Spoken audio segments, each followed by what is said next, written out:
passerai au bloc sur les aspects techniques et la gestion des risques.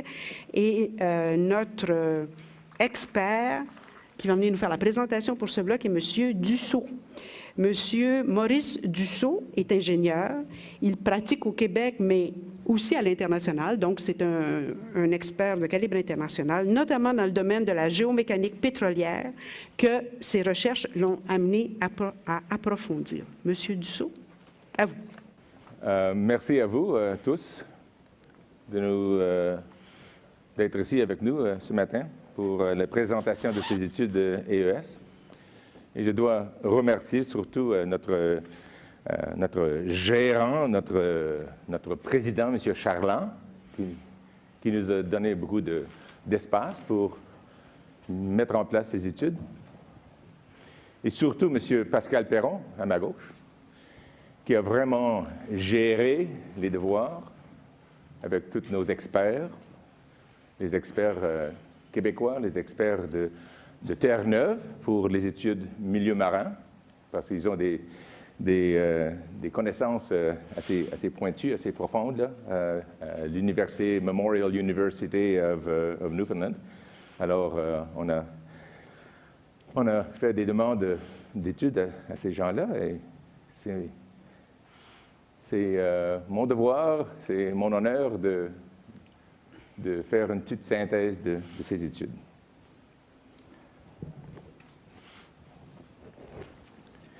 Pour commencer, je vais répondre un petit peu à les questions qui étaient posées tout à l'heure.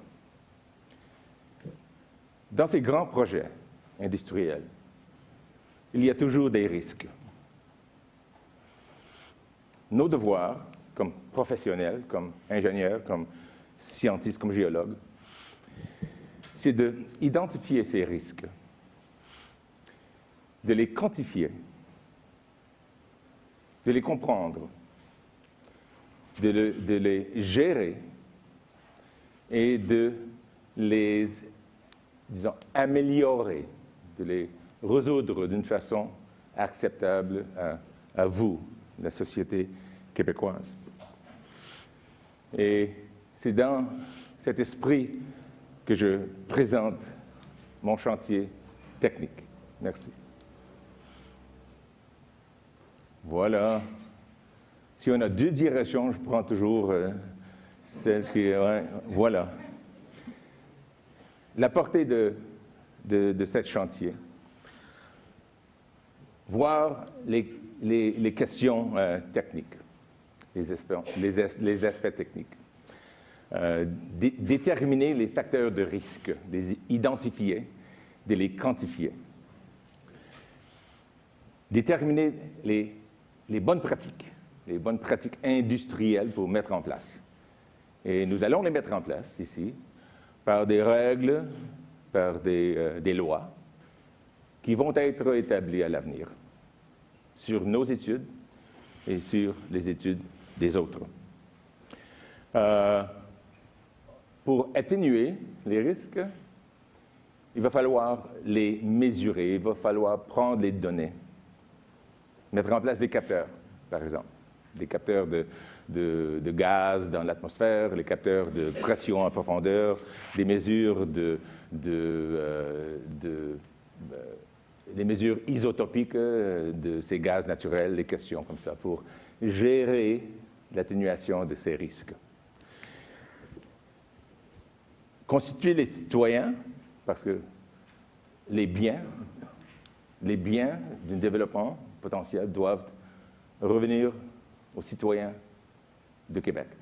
Alors, on en parle, pas seulement au niveau gouvernemental, mais il faut parler avec les citoyens, ceux qui vont disons, si je peux le dire, souffrir les risques et bénéficier des bénéfices, des biens. Je m'excuse, mon français est un peu rouillé. Je prière de pardonner mes fautes de grammaire. Et le chantier technique, c'est pour permettre au gouvernement, au MERN, de mieux connaître les risques et les moyens de les contrôler dans une exploitation potentielle, soit milieu terrestre, soit milieu marin. et contribuer à une gamme de règles, de lois pour gérer l'exploitation potentielle de ces hydrocarbures. Et ces lois doivent être d'une façon générale et industrielle, et d'une autre façon liées surtout à les choses particulières à Anticosti ou bien où ces ouvrages auront lieu.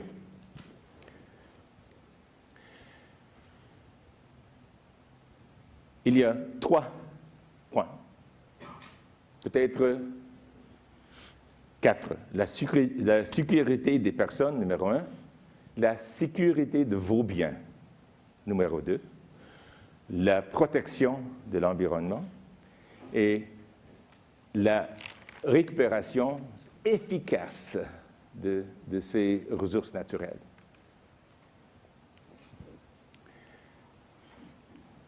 Alors, les études de phase 2 ont été établies sur phase 1 et il y aura sans doute des études plus pointues à l'avenir. C'est un principe de adaptive management, un processus adaptif pour gérer des grands projets. Il faut prendre les connaissances que nous avons et identifier les lacunes pour phase 3 et les autres phases. Géologie et potentiel des hydrocarbures est en train d'être étudié par des forages. Il y a eu, si je ne me trompe pas, 4 forages à Anticosti cet été. Il y aura aussi des forages à l'année prochaine pour définir les gisements et les quantités de ressources naturelles, si la production est rentable et comment le faire d'une façon technique et pour satisfaire toutes ces conditions environnementales et sociales. Nous établissons toujours dans l'industrie pétrolière les analogues. Et c'est ça qu'on fait toujours dans notre vie quotidienne. Pour moi, comprendre les femmes, c'est toujours un défi et j'utilise les analogues que j'aperçois de jour à jour, pour mieux comprendre comment je dois me gérer avec les femmes, parce que je suis vraiment un dinosaure du côté social, des fois. C'est ma femme qui me le dit. Ouais. Alors, nous avons établi les analogues avec des cas similaires, pas identiques, mais similaires, dans l'exploitation des roches-mères dans les autres endroits dans l'Amérique du Nord. Et je dois dire que l'exploitation des roches-mères, ça arrive que dans l'Amérique du Nord, parce que du côté technique, c'est très compliqué, et les autres sociétés européennes, l'Amérique du Sud, n'ont pas encore assimilé tous ces moyens techniques. C'est compliqué, ça doit être bien géré, et ça doit être efficace. Alors, les analogues les plus proches sont à Ohio, où les roches sont d'un âge plus ou moins les mêmes. C'est les mêmes gisements, entre guillemets, les mêmes gisements jusqu'à Anticosti, jusqu'à la Virginie et les autres États dans le sud comme Ohio. Alors, quand on fait le choix des analogues, on essaie de les établir d'une façon intelligente, mais il n'y a jamais un analogue parfait. Ça, c'est compris. On fait tout ce qu'on peut. Bon, la démarche liée au chantier. Les principaux constats. Il y a du gaz naturel et de l'huile légère au Québec. En général, étant donné qu'il y a eu déjà 3,5 millions de puits forés dans le monde et que nous avons des grands champs d'exploitation en Alberta, Colombie-Britannique, les États-Unis, ailleurs, on a des connaissances assez pointues, assez approfondies. Mais comme je dis, il y a toujours des cas particuliers. Ça, c'est pour le processus d'adaptation technologique que j'ai décrit il y a quelques minutes. Nous avons aussi une responsabilité de mettre en place des mesures d'atténuation des risques. Bon, continuons.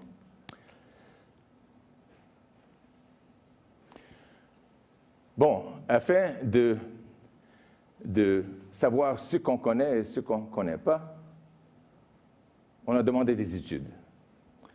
Vous pouvez voir les titres là et ils vous sont disponibles. 4 études portant sur les bonnes pratiques. On va faire une définition tout à l'heure là.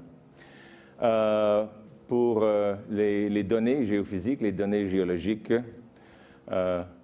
et les activités liées au forage, soit marin ou bien soit terrestre. Et des autres études portant sur des bonnes pratiques adaptées au contexte géologique et les milieux spécifiques de Québec, surtout Anticosti. Alors, les chiffres de ces études sont sur l'écran. C'est quoi bonne pratique? C'est un consensus des experts qui ont travaillé beaucoup là-dessus pour décrire et mettre en place quoi faire pour achevoir des résultats économiques importants et protéger l'environnement et éviter les risques.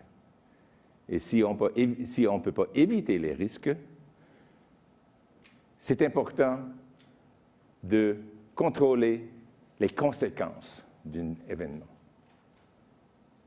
Et c'est ça le devoir des ingénieurs et des géologues. Excusez-moi.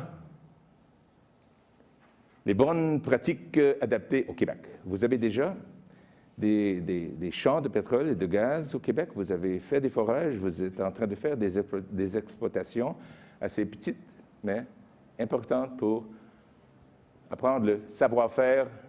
Non, je ne veux pas dire le savoir-faire, ça c'est un mot français. En France, ils disent toujours le know-how. Hein? Le savoir-faire, ça c'est social. Le know-how, ça c'est technologique. Hein? C'est anglo-saxon, alors c'est technologique. Quoi. Vous avez des cas vécus. Des cas vécus, les 4 premières là, sont déjà en place d'une façon ou d'une autre. Macasti, c'est la formation Rochemer à Anticosti qui intéresse les sociétés pétrolières. Et aussi la structure Old Harry. Et je dois dire qu'il n'y a pas eu encore un puits foré à Old Harry. C'est une identification géophysique. On suppose qu'il y a de quoi là, mais c'est très peu connu encore. Et à l'avenir, peut-être une vingtaine d'années, hein, ça va être exploité, peut-être jamais, on ne sait pas. Il faut que ça soit rentable et il faut que ça soit faisable du côté environnemental et technique. Bon, voici les structures géologiques au Québec. Old Harry, c'est sur la frontière avec Terre-Neuve, et les autres sont surtout dans la Gaspésie.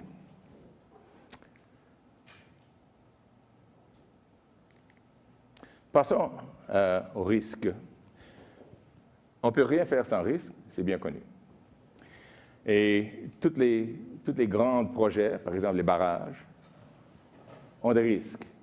Et les risques doivent être, comme je vous ai dit déjà, identifiés, étudiés, quantifiés et contrôlés.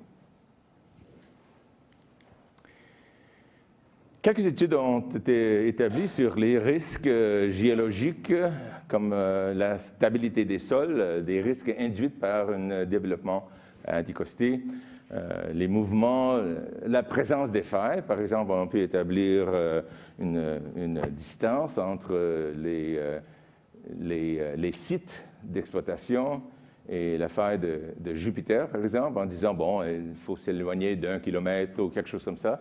Les chiffres précis sont à déterminer. Ça demande des études encore plus pointues que les nôtres. Disons, phase 3, phase 4, vers une exploitation potentielle.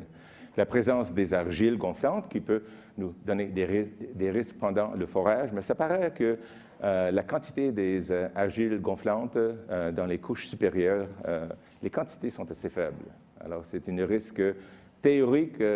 On ne croit pas que ça va devenir un risque réel, mais il faut se méfier toujours de ces questions. Il y a des risques liés à l'environnement physique marin, et la liste-là contient 8 points, mais sans doute il y aura un ou deux que nous avons ratés et qui doivent être ajoutés à l'avenir. Et vos commentaires à nous seront pris en main et vont être dans la liste finale, sans doute, pour chercher plus d'informations, pour définir les données de base sur les choses comme les vents, les courants, le temps avec la glace dans le fleuve, si c'est une exploitation marine, les autres choses comme ça. Les risques liés avec l'intégrité des puits, c'est-à-dire l'étanchéité des puits, pour éviter la contamination des eaux potables, des nappes phréatiques. Nous utilisons des coffrages d'acier avec une cimentation et il faut que cette cimentation soit d'une qualité supérieure pour minimiser les risques. Aussi, éviter la contamination à la surface et la contamination atmosphérique aussi.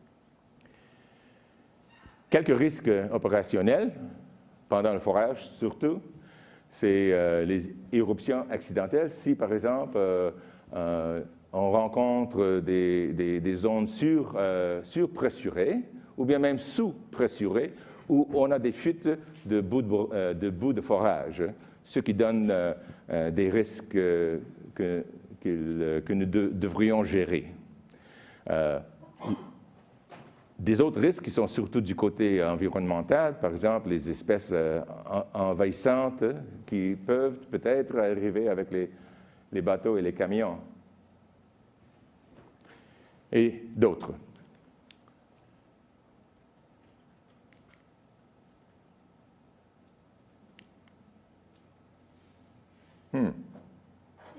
Ah, voilà. La plupart de ces risques peuvent, du point de vue technique, être gérés et maintenus à un niveau acceptable, mais toujours, on essaie d'aller à des mesures préventitives ou bien des mesures d'atténuation de ces risques. Alors, les mesures d'atténuation. Dans le cadre des questions géologiques à profondeur, connaître la profondeur des gisements de roche-mer avec une précision acceptable, l'état des nappes phréatiques, disons la géochimie de ces eaux dans ces nappes phréatiques. Et ces études de base sont en train de commencer, par exemple, dans les basses terres du Saint-Laurent. Peut-être quelques-uns d'entre vous connaissent Christine Rivard, ici à Québec. Elle est en train de faire des études sur l'eau potable dans les nappes phréatiques, environ 50-60 km au sud de votre ville ici. Il faut considérer les inconnus qu'on peut quantifier et les inconnus que nous pouvons quantifier d'une façon acceptable seulement en forant, seulement pendant la période d'exploitation. Alors, je reviens toujours le principe d'un processus d'adaptation continuelle, un processus d'amélioration continuelle. On dit toujours « adaptive management and better engineering » en anglais. Hein? Il faut toujours se planter sur ces grandes lignes pour des grands projets. Utiliser les méthodes de suivi en temps réel de la propagation des fractures. Il y a 2 ou 3 méthodes. Les méthodes d'analyse des pressions, la méthode d'échantillonnage les événements microséismiques et même la mesure des déformations pour comprendre d'où vont les fractures pendant la période de stimulation de ces puits. Et je dois dire en avant que sans les puits horizontaux et la fracturation hydraulique, sans ça, l'exploitation de la formation macastée en anticastée n'ira pas. Ça, c'est entendu. Mettre en place des autres capteurs pour l'environnement, pour les nappes phréatiques. Risques liés à l'environnement physique du milieu marin, ça, ce n'est pas vraiment ma spécialisation. Alors, on a demandé à des ingénieurs de SEACOR, St. John's, Terre-Neuve, et aussi quelques chercheurs dans l'université de Memorial University of Newfoundland pour nous enseigner un peu, pour mettre en place les grandes lignes de ces questions. Mais il y a beaucoup de points là. Il faut faire ces choses d'une façon adaptée à vos milieux marins qui sont différents que les milieux marins à l'est de Terre-Neuve.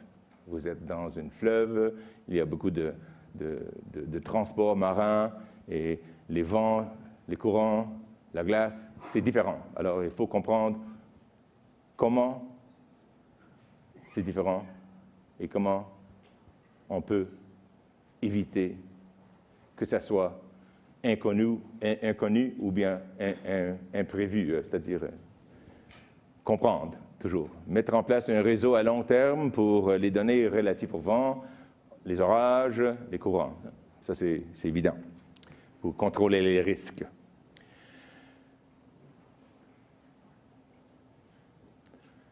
Risques liés à l'intégrité des puits, ça, c'est un domaine dans lequel je travaille assez. Et établir des distances séparatrices. Il y a beaucoup de distances séparatrices. Une d'entre eux, c'est la distance entre la formation d'exploitation et le base des nappes phréatiques. Par exemple, en Alberta, c'est 100 mètres. Et des autres domaines, aux États-Unis, Colombie-Britannique, c'est un peu différent. Alors, si on veut établir ces limites, il va falloir comment les sociétés veulent exploiter ces gisements. Et travailler ensemble avec eux pour établir des limites réelles, des limites qu'on peut encadrer dans les lois, dans les règles pour cette industrie potentielle. Appliquer des bonnes pratiques pour la cimentation du tubage de production, pour éviter qu'il y ait des fuites légères de gaz naturel qui montent derrière le tubage de production. Et ça demande un contrôle de qualité sur la cimentation primaire. Et peut-être il va falloir changer les lois un petit peu pour garantir que sur le site de forage, pendant l'installation de ces tubages, de ces coffrages en acier, qu'il y aura un professionnel, un ingénieur ou bien un géologue, tout prêt à noter toutes les choses et établir un contrôle de qualité pour le gouvernement, pour le peuple québécois, pour garantir que les fuites seront faibles et seront rares. Il y a des autres choses. Comment évaluer la qualité du ciment derrière le tubage? Comment faire des essais de pression sur ces tubages pour encore éviter, minimiser, améliorer les conditions, les risques. Et les mesures d'atténuation pour les risques opérationnels, par exemple, nous allons, si un développement se passe, nous allons établir le moyen de multi-puits sur des sites avec peut-être une douzaine, peut-être même 16 puits, sur un site seulement pour éviter que ce soit plusieurs sites et éviter, disons, un dérangement de l'état forestier, par exemple, à Anticosti. Établir les distances séparatrices, que j'ai déjà décrit un exemple. Développer des plans et des mesures d'urgence s'il y a des accidents. On essaie toujours à éviter des accidents, mais des fois, ça arrive.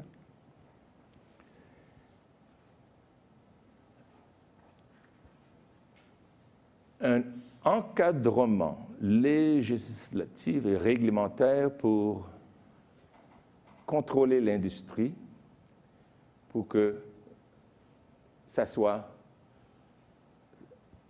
sain, sauf pour, pas seulement les personnes, mais pour l'environnement.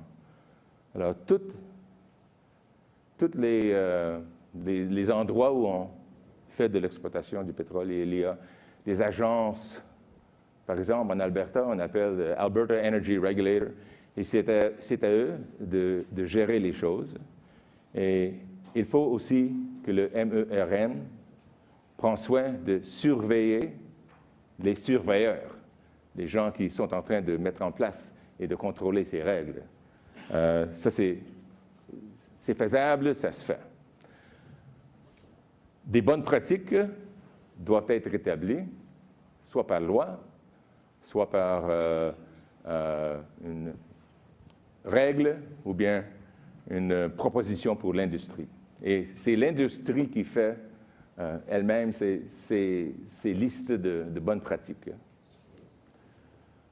Alors, en revenant au bout, nos sources, et il y aura aussi un ou deux études qui sont en train d'être traduites, qui seront inclus avec ces études que nous avons commandées des experts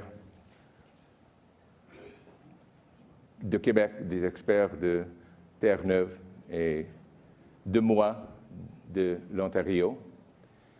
Et c'est nos 9 études. Et, Madame le Président, je vous remercie. Merci beaucoup, M. Dussault. Merci, M. Dussault. Alors, on entreprend notre période de questions sur justement les aspects, les enjeux techniques et la gestion du risque. Alors, M. Dussault est avec nous. Encore une fois, il y a les micros qui sont disponibles. Monsieur, si vous voulez intervenir, rappelez-nous votre nom. Sylvain Archambault, Coalition Saint-Laurent. Présentement, je suis en contact avec des gens de l'extérieur qui tentent de poser des questions. On envoie des questions et il semble qu'il y a un blocage quelque part. J'ai connaissance de plusieurs questions qui étaient envoyées, puis semble-t-il qu'il y a eu un problème avec l'adresse du site web. Et je n'ai pas les détails précis, là, mais... Est-ce que vous pourriez me redonner l'adresse du site web, l'écrire sur un papier que je puisse la dire, la mentionner? Mais je sais, monsieur, que si vous appelez le site du plan d'action gouvernemental sur les hydrocarbures, vous allez voir apparaître le site du plan. Puis après ça, vous allez dans évaluation environnementale stratégique. Et ensuite, il y a un onglet pour participer en ligne. Et c'est là qu'il faut cliquer. Merci. Je pense que les gens sont très, très au courant parce qu'ils suivent le processus. Puis ça ne marche pas. Je me fais la porte-parole. Je ne peux pas aller à la maison avec mon ordinateur. D'accord. Bien là, on va faire la vérification parce qu'effectivement, il n'y a aucune question qui, pour l'instant, a été acheminée. Bon. Alors, est-ce que vous en avez une première en attendant qu'on vérifie ce qui se passe? Oui. Je vais me faire un peu de porte-parole d'une de ces questions. Au niveau de... moi, c'est le côté marin, le côté golfe du Saint-Laurent qui m'intéresse particulièrement. Au niveau déversement, il y a peut-être une quinzaine de pages dans l'étude synthèse qui concerne les déversements dans le Golfe, mais uniquement l'aspect pétrolier, les navires. Et ça, c'est une réglementation qui est complètement différente. C'est des opérations avec la CIMEC qui sont complètement différente d'un déversement provenant d'une plateforme. Donc, cet aspect-là, il est escamoté. On n'a pas aucun détail sur la façon de gérer un déversement issu d'une plateforme. Et il y a une grosse lacune dans les documents, c'est qu'on considère le Golfe Saint-Laurent comme le petit morceau québécois. Et il y a 5 provinces dans le Golfe. Et advenant un déversement, il y a 5 provinces qui peuvent être touchées, entre autres Terre-Neuve, qui est à peine mètres de Old Harry, Cap-Breton, qui est peut-être 110 km de Old Harry. Donc, on n'a pas cet aspect-là. Les autres provinces, comment vont-ils réagir? C'est quoi leur opinion? C'est quoi leur... comment est-ce qu'on peut... intervenir face à un déversement en collaboration avec ces autres provinces-là. On n'est pas tout seul dans le Golfe et cet aspect-là est escamoté à mon sens. Attendez, on va aller chercher une réaction. Là. Donc, comment gérer un déversement à partir d'une plateforme? Et puis, quand il y a 5 provinces impliquées, qu'est-ce qu'on fait? Dans les études qui viennent de C-Corps, vous allez trouver quelques suggestions, quelques paramètres là. Et aussi, le professeur Leslie James, ministre Memorial University of Newfoundland, a pris toutes les lois, toutes les règles d'exploitation marin du gouvernement du Canada et aussi de la Norvège. Et il y a une synthèse de toutes ces lois, de toutes ces règles qui se trouvent dans nos études.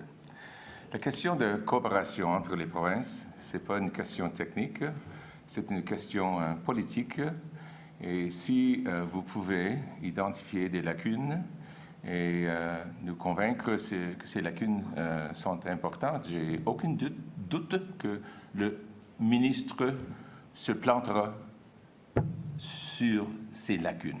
Alors, c'est très important de nous rendre en écrivant les lacunes pour que nous puissions répondre à des choses qui vous concernent. Ça, c'est l'idée de nos séances et de nos séances dans quelques semaines, et aussi le processus continuel d'adaptation à ces grands projets techniques. Alors, identifier les lacunes en écrivant, nous pouvons les envoyer vers M. Charland et les autres, et ils vont être étudiés. Merci. Oui.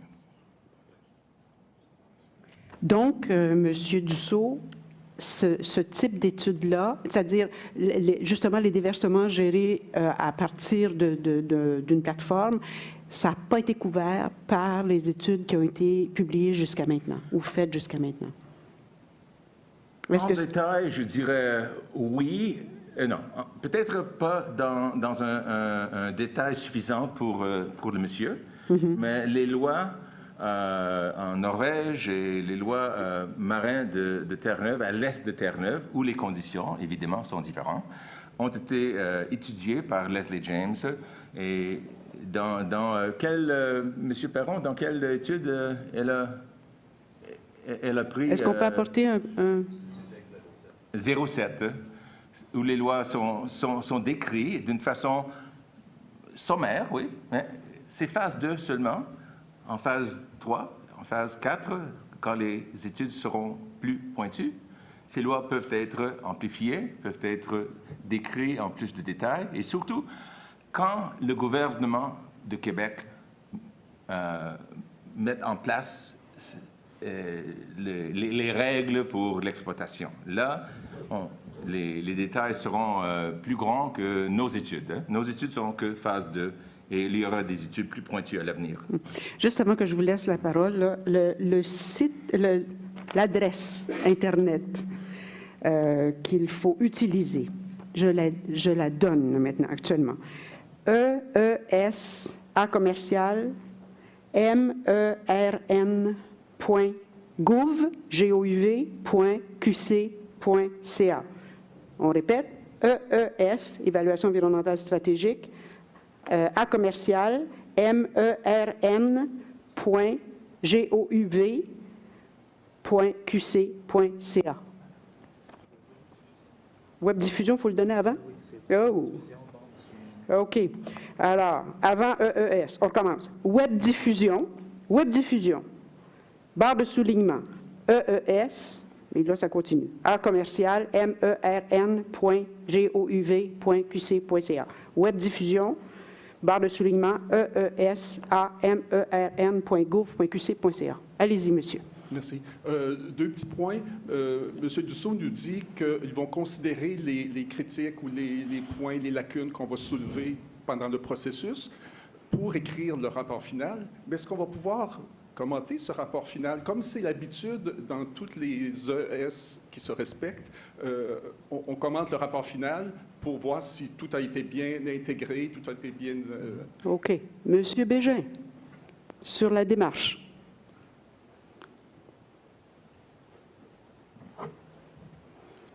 Monsieur Dussault, si vous avez quelque chose à rajouter, vous n'hésiterez pas. Permettez de répondre à votre question. C'est le moyen de le faire, ce n'est pas des questions techniques. C'est le moyen de le faire. Vous me permettrez de répéter votre question. J'étais en train de répondre par courriel à une autre question qu'on a reçue. Excusez-moi. Là. Oui, M. Dussault nous dit qu'ils vont considérer tous les commentaires, les critiques, les ajouts, etc., qu'on va pouvoir faire pendant le processus de consultation. Ça va être intégré dans votre rapport final. Mais ce rapport final, est-ce qu'on va pouvoir le commenter pour voir si tout a été bien intégré, bien rassemblé, comme c'est la norme dans tout EES qui se respecte? Genivard, l'EES à Terre-Neuve, on a pu commenter le rapport final. Est-ce que ça va être le cas ici? Bien, à ma connaissance, non, là, à moins que je me trompe, là, parce que, comme le mot le dit, c'est un rapport final. Donc, lorsque le rapport sera rendu public, à ce moment-là, il sera final, effectivement. C'est ma compréhension de la chose, là, à moins que je me trompe. Peut-être qu'il y a quelqu'un qui a un complément d'information, mais là, on dépasse un petit peu la procédure. Là. C'est plus sur les technicalités. Là. Je ne voudrais pas vous induire en erreur. Là.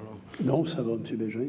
Ce qui est prévu, c'est d'entendre les gens sur les préoccupations à l'égard des études qui vont être diffusées. Il y en a 43. On va essayer de se rendre à 64 d'ici la fin novembre, mais elles vont être mises en ligne au fur et à mesure qu'elles vont être produites. On va consigner les commentaires, les préoccupations, les lacunes.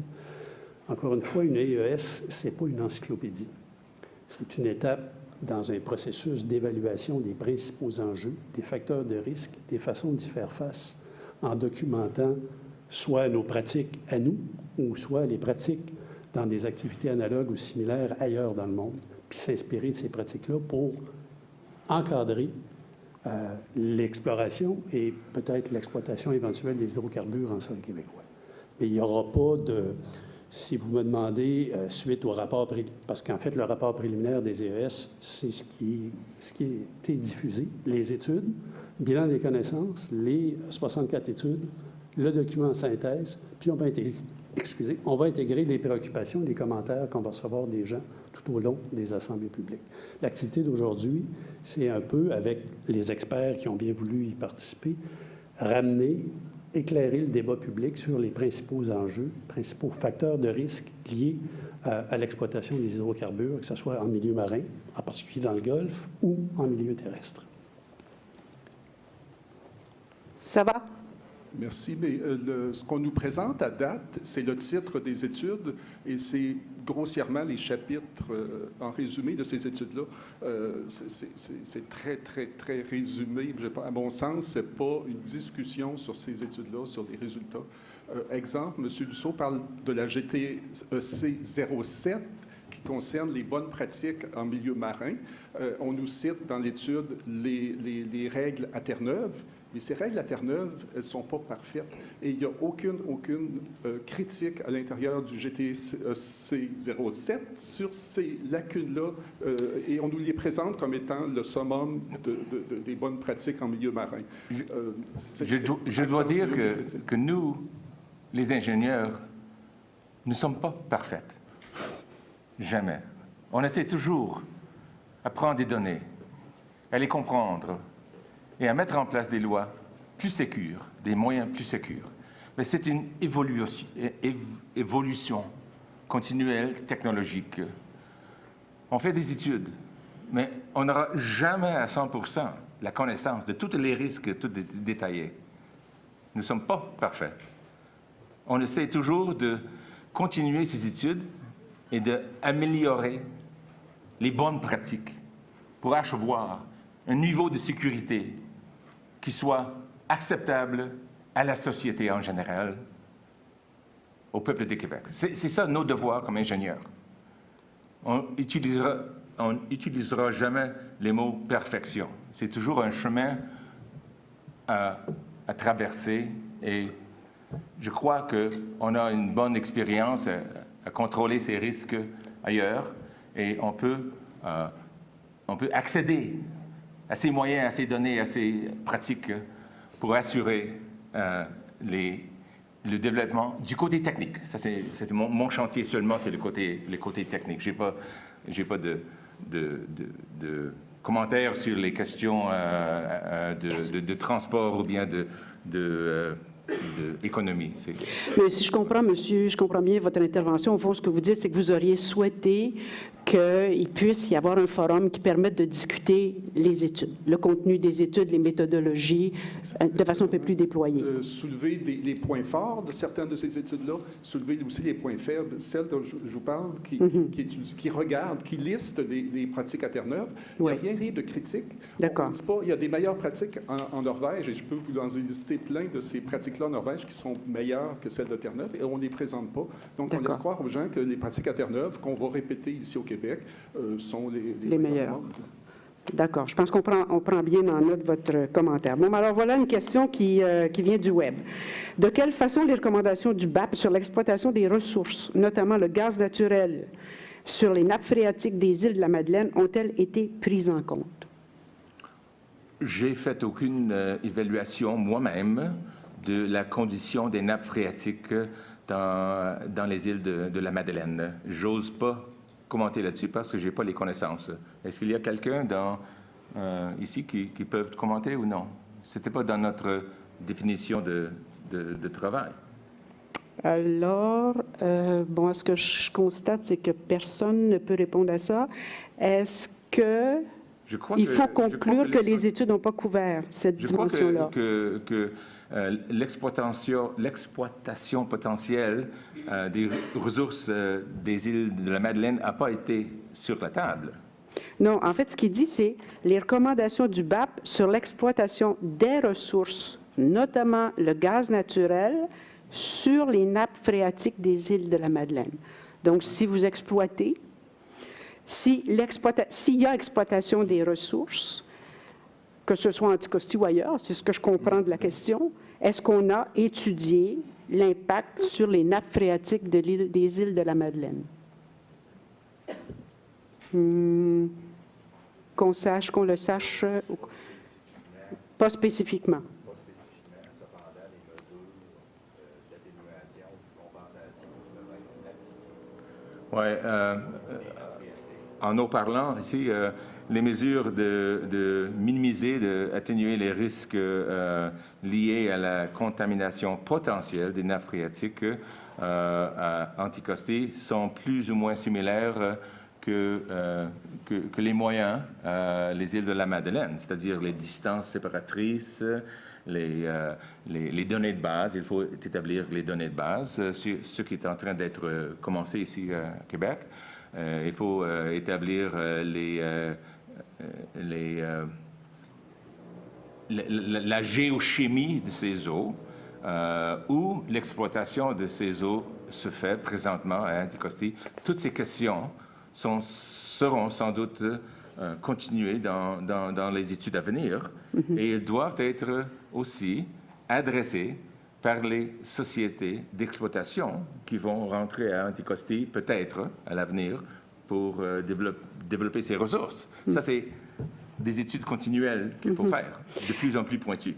Est-ce que, M. Dussault, vous pourriez nous éclairer un petit peu quand vous parlez de processus d'adaptation continuelle, dans la mesure où, à un moment donné, le gouvernement va avoir à prendre une décision. Oui ou non, on s'engage dans l'exploitation des ressources, disons, à Anticosti. Qu'est-ce que les études environnementales, les évaluations environnementales stratégiques nous apportent comme éléments qui nous permettraient de qualifier le risque, d'aider à la prise de décision? À ce stade-ci, où est-ce qu'on en est? Bon, présentement, les données spécifiques à Anticosti sont assez faibles. Assez faibles. Sont assez faibles, mais ils sont en train d'être améliorés. À l'avenir, s'il y aura un développement, une industrie importante, par exemple, peut-être nous allons demander à ces sociétés, à toutes ces plateformes multipuits, de mettre en place un puits hydrogéologique avant de commencer le forage pour échantillonner les eaux souterraines potables et les identifier du côté isotopique et du côté géochimique. Alors là, c'est les études sur le terrain. Sur le terrain est beaucoup plus pointues que des études répandu sur toute l'île d'Anticosti de l'Ouest, par exemple. Là, on n'a pas les moyens de forer 400 puits hydrogéologiques. Mais à l'avenir, peut-être ça va arriver si on met en place des règles où les sociétés doivent faire ça dans leur permis d'exploitation. Hein. Ça, c'est des études plus pointues qu'ils doivent nous donner, ou vous donner, le peuple de Québec. Oui. Est-ce qu'on vous a bien compris? Tantôt, vous avez dit, sans la fracturation, on ne peut exploiter la formation géologique sur Anticosti. Est-ce que c'est bien ça que vous avez...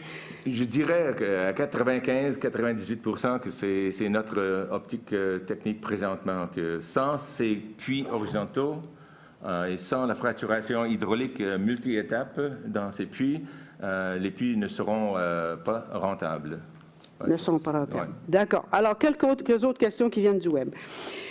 Monsieur Alain Brunel nous pose la question suivante. Quel est le taux de fuite habituel des puits de gaz de schiste des analogues de l'Ohio du shale de McCasty? Ah, mais c'est une bonne question. Et ça, c'est encore... Je connais quelques chiffres et j'ai publié là-dessus en Alberta, par exemple en Alberta. Et je vous signale que les puits en Alberta il y a beaucoup de puits qui sont assez vieux, hein, des années 50, 60, 70. Bon. Et la technologie est en train toujours de s'améliorer, de changer. Alors, on suppose qu'à l'avenir, avec un développement à Anticosti, qu'il y aura beaucoup moins de puits avec des fuites. Non. Bon. Alors, numéro 2. Établir un moyen de contrôle de qualité sur la cimentation primaire de ces coffrages. Et le contrôle de qualité sera géré par l'organisme de contrôle du gouvernement. C'est pour faire hausser la sécurité de cette cimentation primaire, numéro 2. Numéro 3.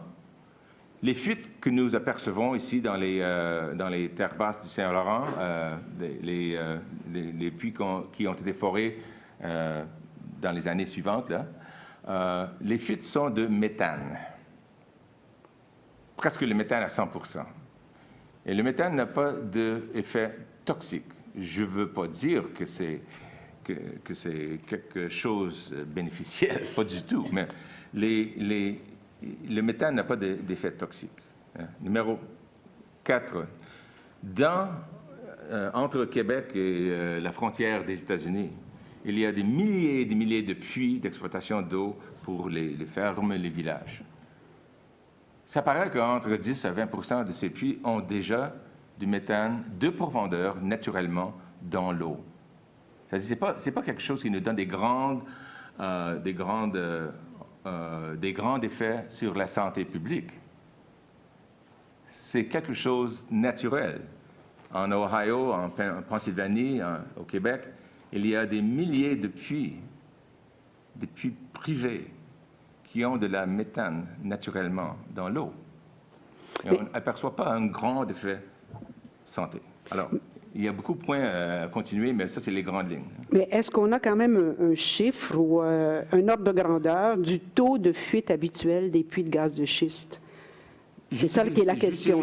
J'utilise les chiffres en Alberta. On dit qu'entre à peu près 5-6 des puits anciens ont des fuites légères.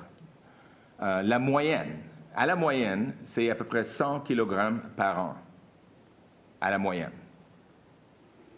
Alors, en Alberta, il y a 450 000 puits, entre 5 à 6 quelque chose comme ça, avec des fuites légères. Et si les fuites ne sont pas légères, si les fuites sont féroces, on peut toujours les guérir, ça c'est évident, parce qu'on peut les noter facilement. Mais je dis, les fuites légères, ça c'est des boules de gaz qui sortent lentement. C'est moins, comme je dis, la moyenne, c'est à peu près 100 kg par an, et c'est plus ou moins la même quantité qu'une vache par an. Plus ou moins. Ouais. Et donc, on n'a pas de chiffre quand même sur les analogues de l'Ohio. Ça, vous n'en avez pas. J'encourage le MERN de faire une étude là-dessus. D'accord. OK. Alors maintenant, Mme Marianne Papillon pose la question suivante. Est-ce que l'aspect interprovincial... Oh, on a posé la question. Ça, c'est la question que vous avez posée. D'accord. Alors, à la suivante... J'encourage le gouvernement de Québec de parler avec les autres provinces. Hein. Oui, C'est- ça, je pense c'est que... à vous. Hein. Ouais. Ouais. Maintenant, M. Thierry Raté. En ce qui concerne l'île d'Anticosti, une panoplie d'études sur l'état initial du milieu ont été produites ou sont en cours de production.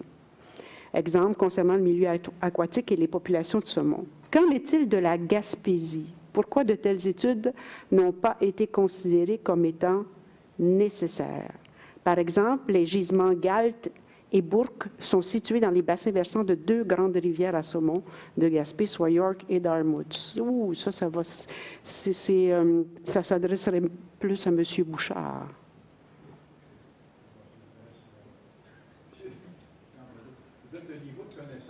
Venez donc ici, M. Bouchard.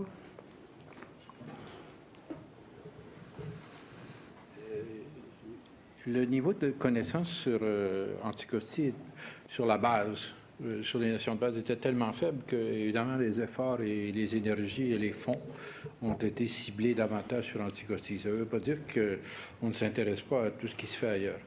Maintenant, le niveau de connaissance sur le milieu physique de la Gaspésie, sur la rivière York, est tout un peu plus élevé que celui de Anticosti. Déjà. Oui, déjà. Et qu'on ne les retrouve pas dans les études, ça ne signifie pas qu'ils ne seront pas pris en compte, pas du tout. Ce sont des éléments qui sont déjà intégrés dans les préoccupations, s'intègrent dans les enjeux. C'est bon de le dire que ce matin, là, on ne fait pas l'inventaire de tous les enjeux. Hein. On a parlé de ce qui était présenté dans le plan d'acquisition de connaissances qui a été fait récemment. Mais tout ce qui a été dit sur Anticosti, tutti quanti, ça s'applique pour le restant du Québec aussi. Mais chacun de ces enjeux-là est applicable ailleurs. Est-ce que les gens, par exemple, dans les bilans des connaissances, pourraient retrouver des éléments concernant les bassins versants des 2 grandes rivières à saumon de Gaspé, soit York et Dartmouth? Est-ce qu'il y en aurait dans le bilan des connaissances? Puisque vous dites qu'on connaît mieux ces 2 rivières-là, est-ce qu'il y aurait des éléments là-dedans? Sur celui qui a été présenté au printemps dernier, peut-être. Non. Non, mais sur le site du ministère, ils peuvent avoir toutes nos stations de qualité d'eau, ils peuvent aller voir les informations. Donc, sur le site du ministère de l'Environnement, il y aurait, en regardant du côté des stations de qualité d'eau. Bon, d'accord. Et donc, concernant le milieu aquatique et les populations de saumon, où il y aurait des informations, parce que c'est ça qui est la préoccupation. La population de saumon, ce n'est pas notre ministère, ça c'est la faune. Oui. Pour la qualité de l'eau, sur le site du ministère, on a toute l'information disponible. Alors, pour ce qui est des saumons, c'est lequel des ministères qui... lequel des ministères? C'est le ministère de la faune, et puis, c'est pas le nouveau nom, Forêt, Faune et Parc. Faune et Parc. Alors ça, je n'ai pas cette information-là, mais en s'adressant au ministère, ils vont voir toute l'information sur les populations de saumon ailleurs au Québec. Bon, d'accord. Alors, s'il y a d'autres questions qui viennent du web, vous n'hésitez pas à me les amener. Monsieur Dussault, tantôt, Monsieur Bouchard a parlé du risque d'insuffisance d'eau en termes de quantité sur l'île d'Anticosti, en tout cas du côté des bassins versants de la rivière Jupiter et de la rivière au saumon, pour supporter les activités d'exploration. Vous dans vos études, là, vous avez tenu compte de cet élément-là? En avez-vous et comment? Oui. Surtout dans les règles d'exploitation que les sociétés pétrolières vont demander, il y a toujours des règles, des accords pour éviter que ces eaux soient surexploitées. C'est évident. C'est-à-dire, par exemple, si ils ont besoin d'eau dans une quantité insupportable pour les ruisseaux à côté, ils doivent chercher ailleurs. Dans quelques juridictions, l'exploitation de l'eau fraîche dans les nappes phréatiques, ça ne va pas. C'est-à-dire, c'est pas permis. Par exemple, en Saskatchewan, où les eaux phréatiques sont peut-être un peu stressées, quoi. De plus en plus, les sociétés de services qui font de la fracturation hydraulique apprennent à utiliser les eaux de qualité beaucoup plus faible. C'est plus coûteux, évidemment, mais par exemple, la fracturation dans les milieux marins, quand on l'utilise sur les plateformes dans le gouffre du Mexique ou ailleurs, c'est de l'eau de mer, avec 30 000 ppm de sel. Alors, on apprend toujours comment faire ces choses, et on n'a pas le droit de stresser ces ruisseaux, ou bien ces étangs, ces petits lacs. On n'a pas le droit pas moi, je veux dire, l'industrie n'a pas le droit d'exploiter ces choses d'une façon irrégulière. Hein. Ça ne passe pas. OK, donc ça veut dire... C'est dans les règles. Alors, il n'y aura pas de stress parce qu'ils doivent suivre les règles. Mm-hmm. Et donc, ça voudrait dire que sur Anticosti, il n'y aurait pas la possibilité pour l'industrie d'aller chercher l'eau dans les nappes phréatiques. C'est à vous de mettre en place ces règles si vous voulez. D'accord. Hein? Okay. Il y a des juridictions où c'est comme ça et des autres où vous avez le droit. Par exemple, Anticosti, ce n'est pas un désert. Il y a assez de précipitations chaque année. Et les nappes phréatiques sont reconstituées, rechargées. Oui.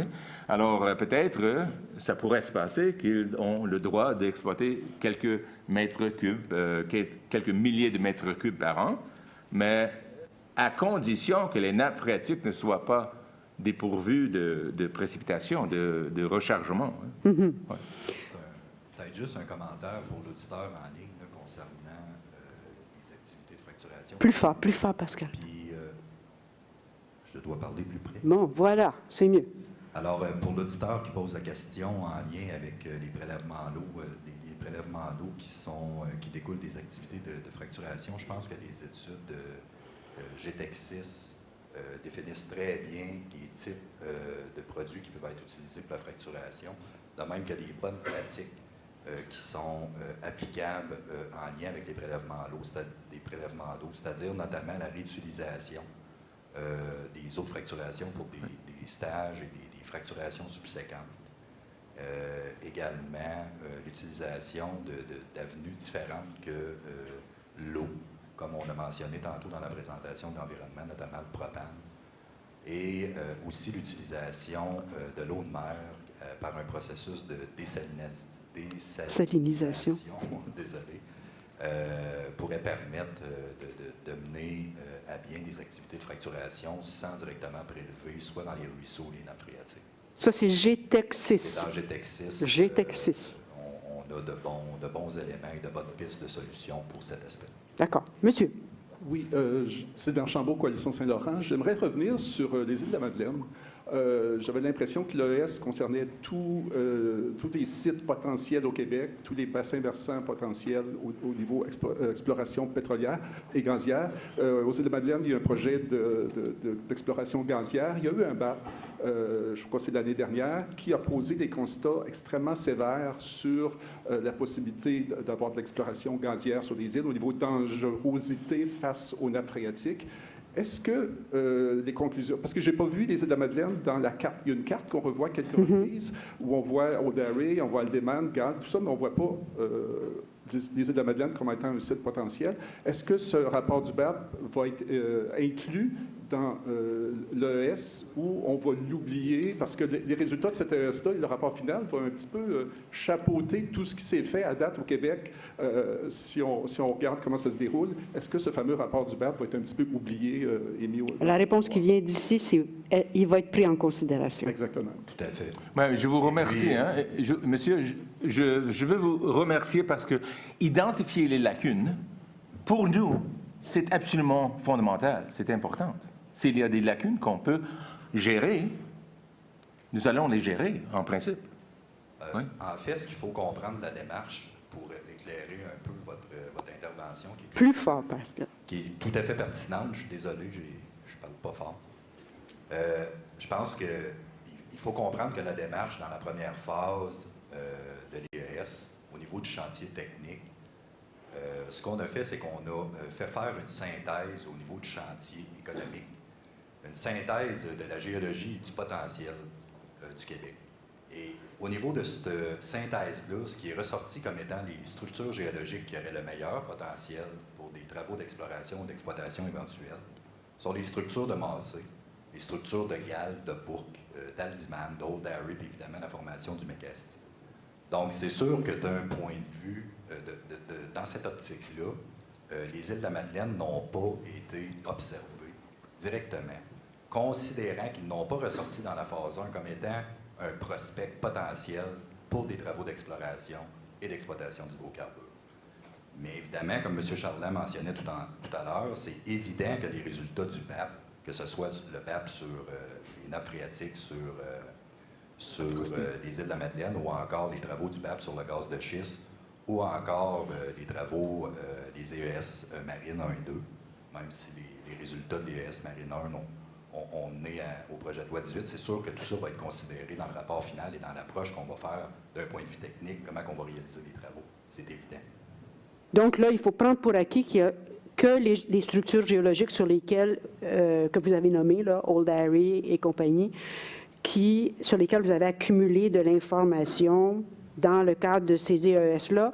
Il y en a un peu qui a été accumulé d'une façon plus générale sur l'ensemble du Québec éventuellement. C'est évident que sur la base de l'approche qui a été préconisée dans le cadre des EES, considérant que la phase 1 consistait à établir des bilans et qu'on a fait un bilan et une synthèse de la géologie du potentiel du Québec, les structures qui ont ressorti sont ces structures-là. D'accord. Donc, et ça, c'est dans le bilan, je pense que c'est le chantier économique qui a produit ça. Et c'est pour ça qu'au début de la présentation de M. Dussault, on est bien venu mentionner que pour les aspects techniques, il y a 3 ou 4 études qui ont été considérées pour les travaux, dont le bilan géologique et la synthèse du potentiel.